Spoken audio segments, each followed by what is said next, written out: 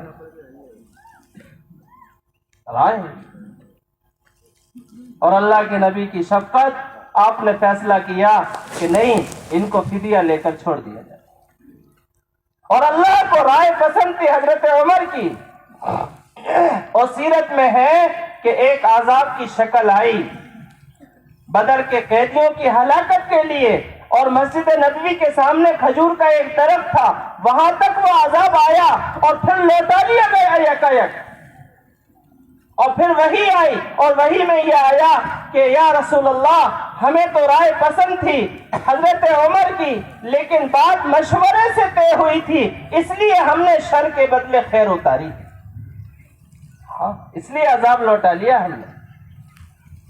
معمولی بات نہیں ہے, اتنی اہمیت ہے آپس میں باہمی مشورے کے بھی, یہاں تک کہ میاں بیوی میں بھی آپسی کام مشورے سے ہو.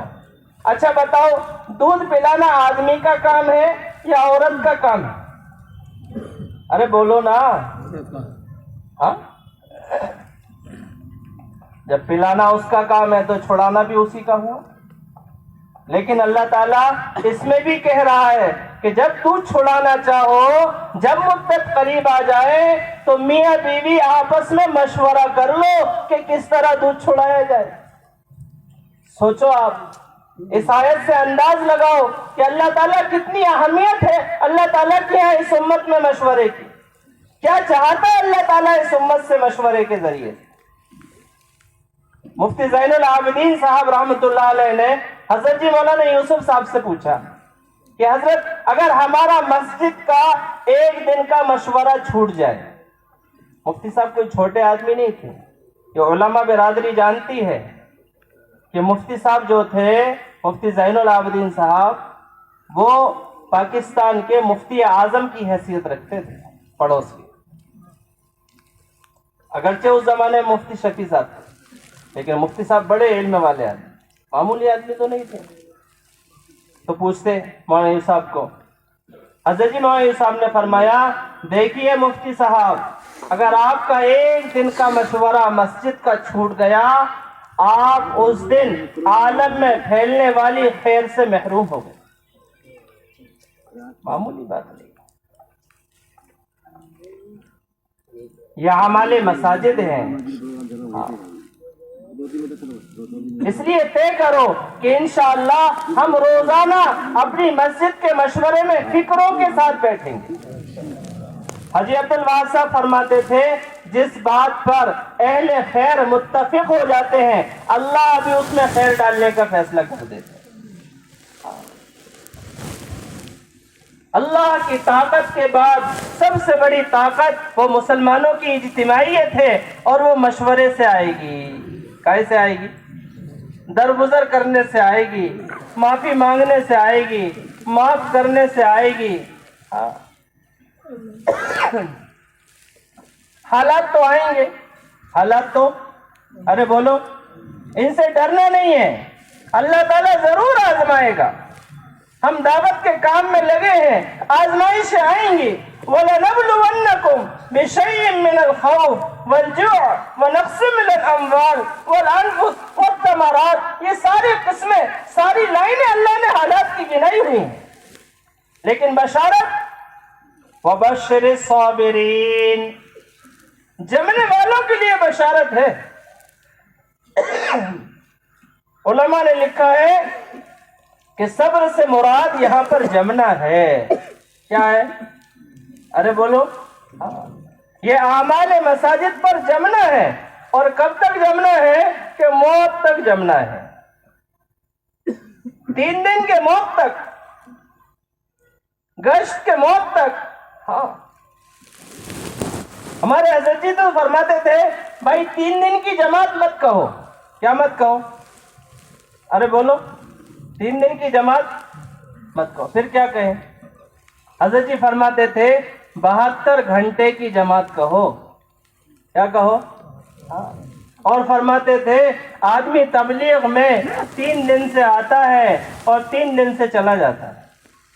اگر 3 دن نہیں لگ رہے تو اپنے آپ کو تبلیغ میں مت سمجھو. یہ تبلیغ کا محض دھوکہ لگا ہے تمہیں.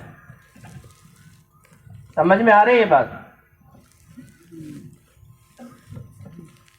ہاں.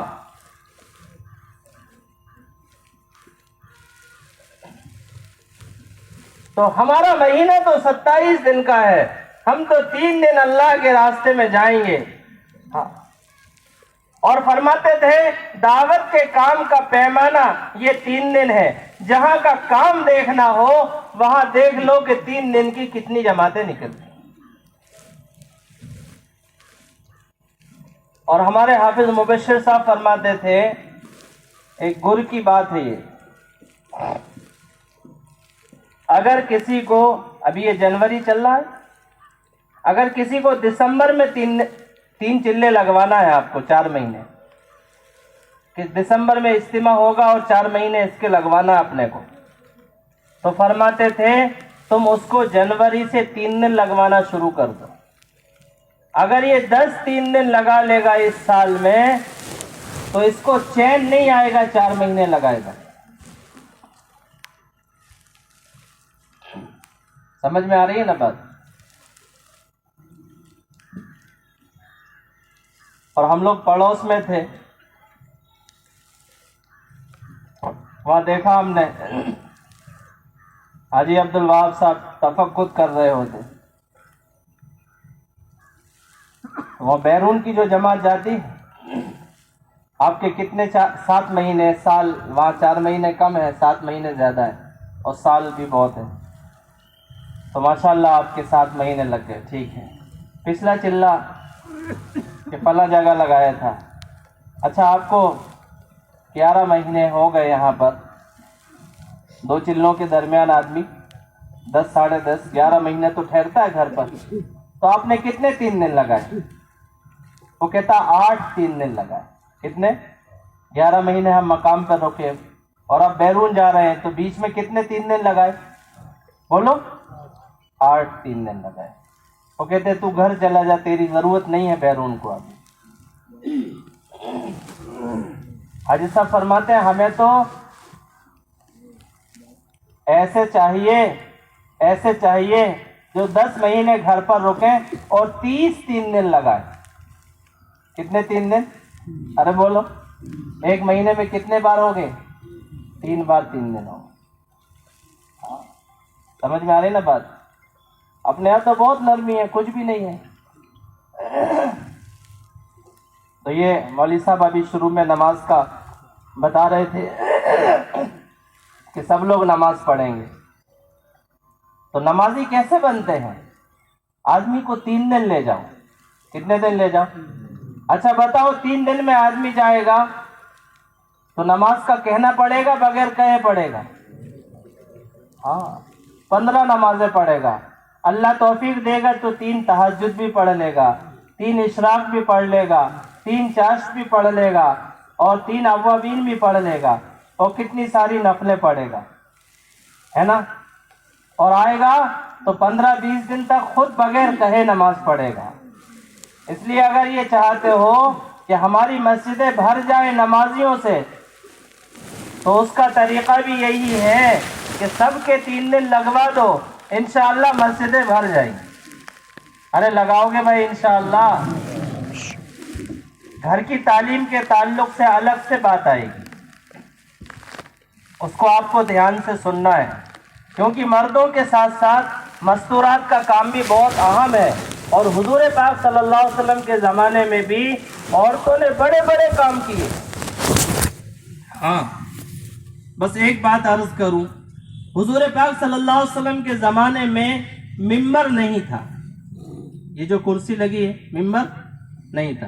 حضور کھڑے کھڑے بیان کرتے تھے. کبھی تھک جاتے تو کھجور کے ایک درخت سے سہارا لے لیتے,